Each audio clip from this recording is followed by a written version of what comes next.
The history starts from the ancient times, but here we will discuss a chronological order of important developments in the field of microbiology. Microbiology की history start होती है जब सबसे पहली बार Z Jensen और H Jensen ने 1590 में assemble किया था फर्स्ट कंपाउंड माइक्रोस्कोप। लेटर यही कंपाउंड माइक्रोस्कोप 1665 में रॉबर्ट हुक ने यूज किया। इन्होंने उस माइक्रोस्कोप में देखा फर्स्ट डेड सेल जो कि मिला था from the piece of cork. बाद में आते हैं 1673 में एंटोन वॉन लोएनहॉक। ये एक डच बिजनेसमैन थे जिन्होंने खुद का एक माइक्रोस्कोप डिजाइन किया था जिसकी एम्प्लीफिकेशन पावर 273। इन्होंने रॉबर्ट हुक का माइक्रोस्कोप इसीलिए यूज नहीं किया था क्योंकि वो बैक्टीरिया को स्पॉट नहीं कर सकता था। इन्होंने फर्स्ट लिविंग सेल को डिस्कवर किया in his own made microscope.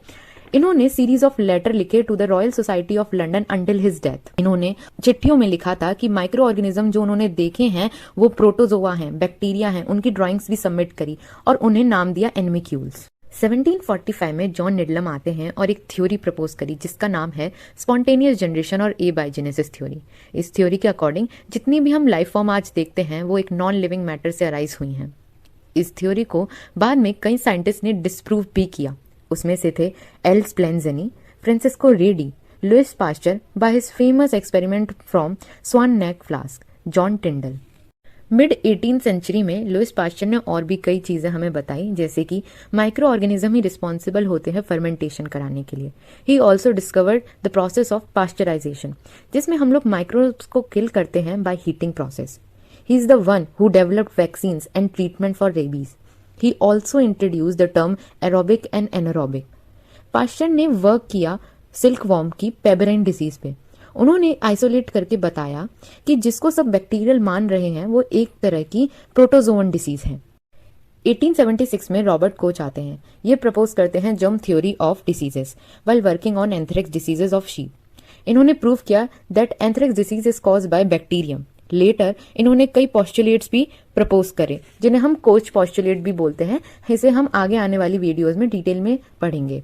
1882 में रॉबर्ट कोच ने हमें दो डिसीजेस के कॉजल ऑर्गेनिज्म के बारे में बताया जो कि थे ट्यूबरक्लोसिस का माइकोबैक्टीरियम ट्यूबरक्लोसिस और कॉलेरा का विब्रियो कॉलेरी। अब बात करते हैं जो कल्चर हम बनाते हैं माइक्रोबायोलॉजी में इससे रिलेटेड साइंटिस्ट को। Joseph Lister first antiseptic method of surgery इन्होंने डिस्कवर करी थी, ग्राम स्टेनिंग टेक्निक, जिससे हम पता करते हैं कि जो बैक्टीरिया है या तो वो ग्राम पॉजिटिव होगा या ग्राम नेगेटिव होगा। इसे बताया था क्रिश्चियन ग्राम ने। एस्चरिस इन्होंने डिस्कवर किया था इकोलाई को जो कि हम लोग जेनेटिक इंजीनियरिंग टेक्निक्स में बहुत ज्यादा यूज करते हैं। 1901 में मार्टिनस बेंजरिंगनिक आए जो कि फादर ऑफ एग्रीकल्चर माइक्रोबायोलॉजी हैं और इनके साथ विनोग्रेड्स्की ने डिस्कवर किया टेक्निक फॉर एनरिच्ड कल्चर। अगर माइक्रोब्स हैं तो इन्फेक्शन भी होगा, तो उससे प्रोटेक्शन के लिए क्या क्या कंट्रीब्यूशन किए हैं साइंटिस्ट ने। 1798 में एडवर्ड जेनर ने काउपॉक्स का यूज करके लोगों को इम्यूनाइज किया for the small pox virus. लेकिन तब एडवर्ड जेनर को भी नहीं पता था कि इम्यूनिटी होती क्या है। लेटर पी एचरिलिच ने थ्योरी ऑफ इम्यूनिटी दी। बाद में ई वॉन बेरिंग और सी कितासातु ने डिस्कवरी करी बैक्टीरियल टॉक्सिन्स की और उन्होंने ही डिस्कवर करा और डेवलप करा एंटीटॉक्सिन्स को। बेरिंग ने टिटनस के लिए एंटीटॉक्सिन को डेवलप किया। He received a Nobel prize in 1901 on serum therapy. 1929 में फेमस एलेक्जेंडर फ्लेमिंग ने डिस्कवर किया पेनिसिलिन जो कि फर्स्ट एंटीबायोटिक बना। बाद में 1952 में सैलमन वॉकमैन आए और उन्होंने फर्स्ट इफेक्टिव ड्रग को डिस्कवर किया for the gram negative bacteria जिसका नाम था स्ट्रेप्टोमाइसिन। 1880 से लेकर 1900 तक इसे हम गोल्डन पीरियड कहते हैं माइक्रोबायोलॉजी के लिए। सेकेंड गोल्डन पीरियड जो माना जाता है वो 1945 के बाद का माना जाता है जिसने फाउंडेशन ले करी for the modern biology. So let's discuss some of the discoveries. 1944 में ओ एवरी, एल मैक्लॉयड और एम कार्टी ने while working on Pseudomonas bacterium discover किया कि हमारा हेरिडिटरी मटेरियल डीएनए है ना कि प्रोटीन।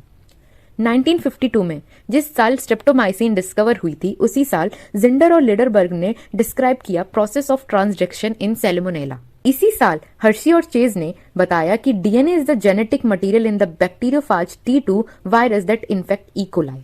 अगले साल 1953 में वॉटसन क्रिक आते हैं और उन्होंने double helix model of DNA दिया।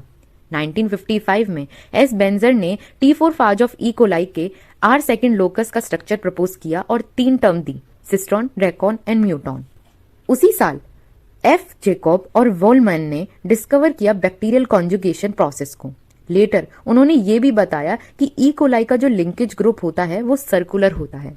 1958 में मेशेल्सन एंड स्टाल ने semi conservative replication model of DNA दिया इन ई कोलाई। 1961 में जैकॉब और मोनार्ड आते हैं जिन्होंने operant concept of gene regulation दिया। लेटर उन्होंने ये भी प्रपोज किया कि एमआरएनए का एग्जिस्टेंस क्या है और उसकी फंक्शनिंग क्या है। सेम ईयर एसबी विस और टी नाकामोटो ने आरएनए पॉलीमरेज आइसोलेट किया। जब हमारे पास बहुत स्मॉल अमाउंट में डीएनए होता है तो हम उसे कैसे एम्पलीफाई कर सकते हैं। इस प्रोसेस को हम पॉलीमरेज चेन रिएक्शन कहते हैं, जिसे कैरी म्यूलिस ने दिया था। 2019 में हमें पता है डिस्कवरी हुई थी नोवल कोरोना वायरस की, जिसे हम बोलते हैं 2019 NCOV। ये वुहान सिटी ऑफ चाइना में दिसंबर 2019 को डिस्कवर किया था, जो कि रिस्पॉन्सिबल था for the millions of death.